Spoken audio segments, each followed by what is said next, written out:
Welcome! Today we're gonna have a look on how to do this amazing ocean effect on our charcuterie board. We make a huge mess and you also can watch me do some stuff like this. I'm Tom from Cool About Woodworking, and the first step in our charcuterie board build is our round epoxy form. I'm gonna go over this round epoxy form build quite quickly because I have a very detailed video on my channel already on how to build a round epoxy form, so check that out after this video if you're interested in more details on that. What I will tell you though is one big trick that I used for the walls of the epoxy form. What I've used here is something called garden etching. You can get that at any Bunnings. It is very durable and it doesn't stick to the epoxy. Now we're finishing off this form with cork and we're sealing everything off. Don't forget to also seal off that flap that is overlapping. That is very important. Now we're gonna go and measure how big our charcuterie board is gonna be. I'll measured out the form already previously and now I'm just tracing it out on our slab so that I can see exactly how the charcuterie board will look.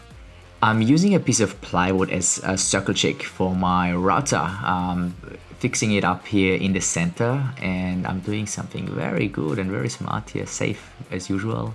And what could go wrong here? Oh yeah, that's, well, smart. Well, at least we did it, and our Ultra DIY circle jig is fixed up onto the center of the charcuterie board. We're fixing now the router as well, and we are ready to go and route out the circle.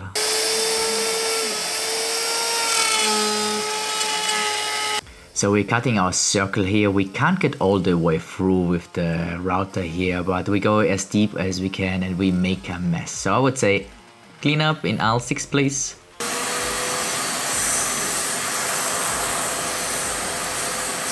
One requirement as a woodworker is extremely fast reaction times, and I have recorded how fast actually my hands are. You can see that here. Oh, wow, amazing. It was so fast the camera almost didn't capture it. Anyway, now we're moving on into the build. After this step we are packing out our trusty jigsaw and struggling our way through this cut. But as usual, in the end it got done.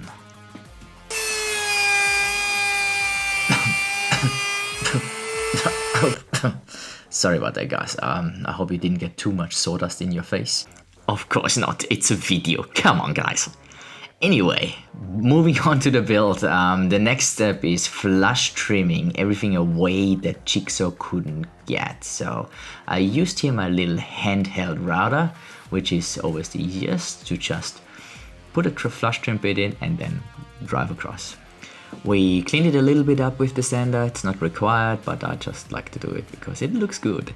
So next we're cleaning up the live edge. That is mandatory and very important. We have to remove all the loose wood and bark before we pour the epoxy, because we want to have a solid bond with the hardwood so that the epoxy doesn't separate over time. So let's see if it's a fit. Perfect.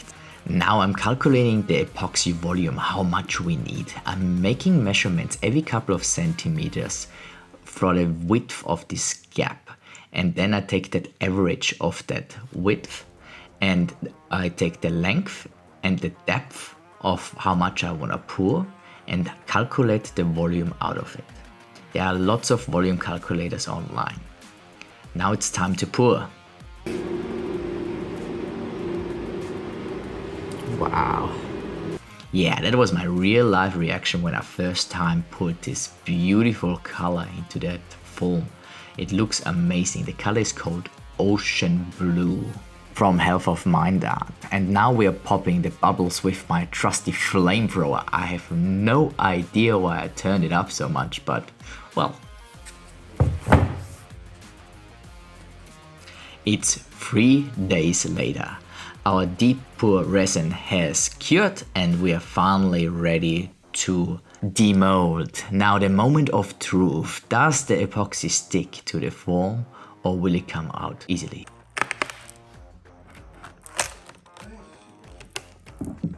Beautiful. I always love to hear this sound. So for our ocean effect, we're using an art resin from Half of Mind Art. We use the deeper resin for the blue. The first step is to put a clear layer on top of the blue layer. This will create a base for the white to create lacing after we spread it and applied heat.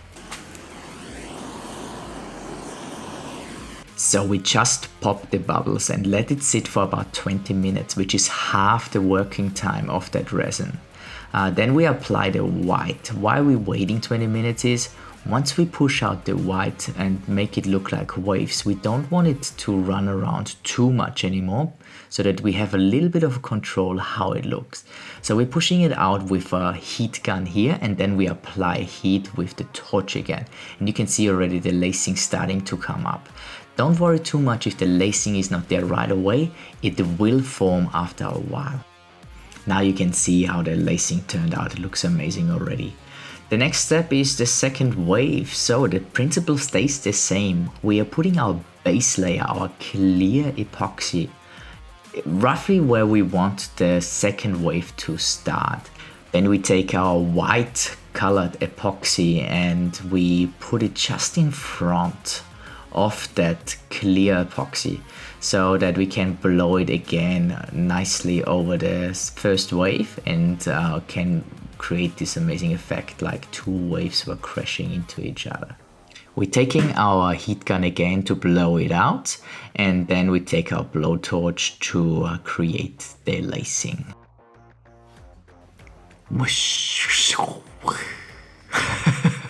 Sorry guys, I thought the shot was so dumb I had to put it in.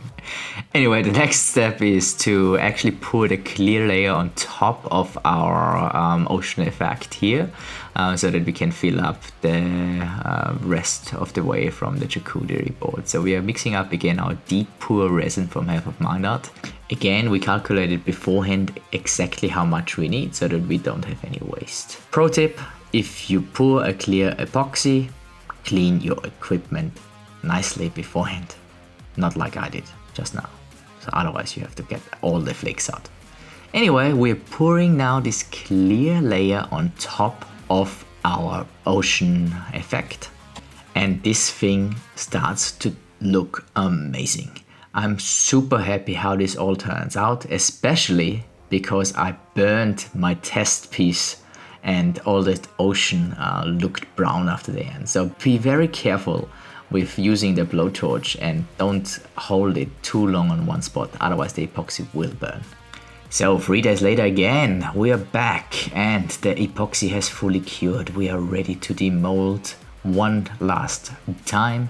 We're gonna get it out of the foam. We already know the foam works fantastically, and here's the first little preview on the final product. It looks amazing. Now what we're gonna do is we're using that jig again that I used a couple of times already in this build and try to get it in its final shape. If you have a better method than that, please leave me a comment below and maybe also link a video on someone who did that better than I did already, so that I can improve that the next time. Now we're cleaning up the slab and we are starting the flattening process. If I could source out one thing, then I would do that. This just makes a mess. Epoxy and wood splits go everywhere. You can see that here, it goes everywhere. So I almost clean up as long as I'm doing the flattening itself. What we're doing here is we're making a little bit of a handle in the back, because I tried to pick it up a couple of times and it's so flat that I was struggling to pick it up. So what I did is I just cut out a little piece in the back here that you can see, and to make it easier to pick up. Now we are starting the finishing process. Obviously we're filling up all the cracks with our trusty black medium thick Starbond CA glue. So we are sending this board to about 120 grit. Make sure that everything is flat, make sure that all the cracks are filled and everything is sent back before we apply this round over. I'm doing this because the round over will leave tiny little scratches and marks on the sides and on the top of the charcuterie board. and we obviously don't want them on our final product. So now we started the sanding process. This was quite tricky. On the bottom I sanded the wood and the epoxy to about 240 grit. Another pro tip here is never sand your epoxy without dust extraction, and also clean it regularly. You can see me here wiping off the epoxy dust constantly to avoid swirl marks. So the wood on the top I also sanded to 240 grit. With the epoxy I had to go much higher. The goal is to make it glass clear. So I sanded this one up to 8000 grit. And you can see me here starting the process already. I think I'm here on 400 grit and I'm going up and up and up, and you can see here the really high grits popping up on the screen. And you can see also the result, like the epoxy here. The clear area of the epoxy is getting more and more see-through. So the milkiness is disappearing, and in the end you can see actually the final result with the 8000 grit was fantastic. Yeah, the sanding process was a pain, but look at the result. It looks amazing. I'm super happy how that turned out so far. The epoxy is super clear and I don't get it any better. I'll put it into the laser engraver, and this lovely board is for a lovely young lady called Jolly from Jolly's Life. You should check her out on Instagram. She has an amazing lifestyle Sydney blog.